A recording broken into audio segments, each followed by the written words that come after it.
रक्षक बनने की नौटंकी कर रहे, भारतीय संस्कृति और भारत की आस्था के प्रतीकों से खिलवाड़ करने वाले और आयातित संस्कृति के पोषक राहुल गांधी तक कभी देश के हितकर नहीं हो सकते।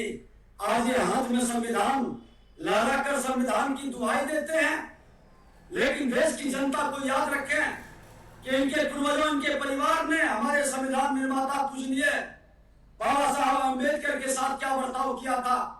पहले उनको चुनाव लड़ने से रोका था, जब निर्दलीय चुनाव जीत कर आए उनके निर्वाचन क्षेत्र को पाकिस्तान को सुपुर्द कर दिया देश विभाजन अपने सत्ता के लिए। बाद में इतना हतोत्साहित क्या क्या उन्हें अंततः मंत्रिमंडल से इस्तीफा देना पड़ा।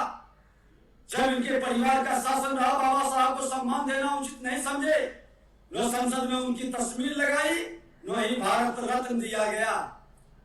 बाबा साहब को यह सम्मान भारतीय जनता पार्टी देश के प्रधानमंत्री नरेंद्र मोदी जी के कर कमों से मिला। आज हमारे यशस्वी प्रधानमंत्री जी उनके नाम पर पंचतीर्थ के रूप में विकसित किए हैं, जो उनके प्रतिभा, उनके सम्मान, उनके विद्वता को देश की जनता जाने। राहुल जी, उनका परिवार हमेशा सामाजिक न्याय का विरोधी रहा है।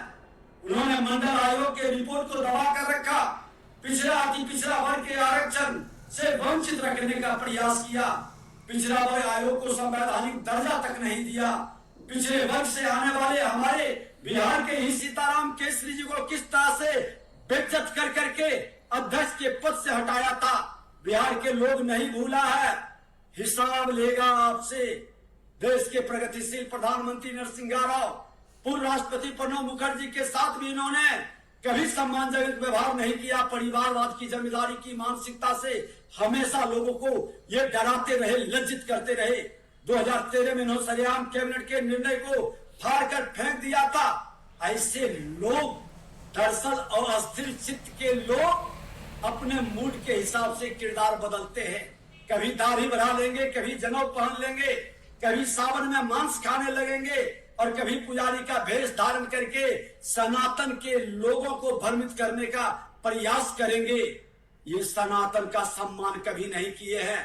इनके गठबंधन के राजद के लोग और कांग्रेस के चरित्र, कभी रामचरितमानस पर प्रश्न उठाना, कभी सनातन के संतों को अपमानित करना, सनातन के धर्म ग्रंथों पर राम नहीं है उनके अस्तित्व को नकारना। कभी संसद में गले मिलते हैं तो कभी संसद में संविधान पर हमला, संवैधानिक संस्था पर हमला करते हैं।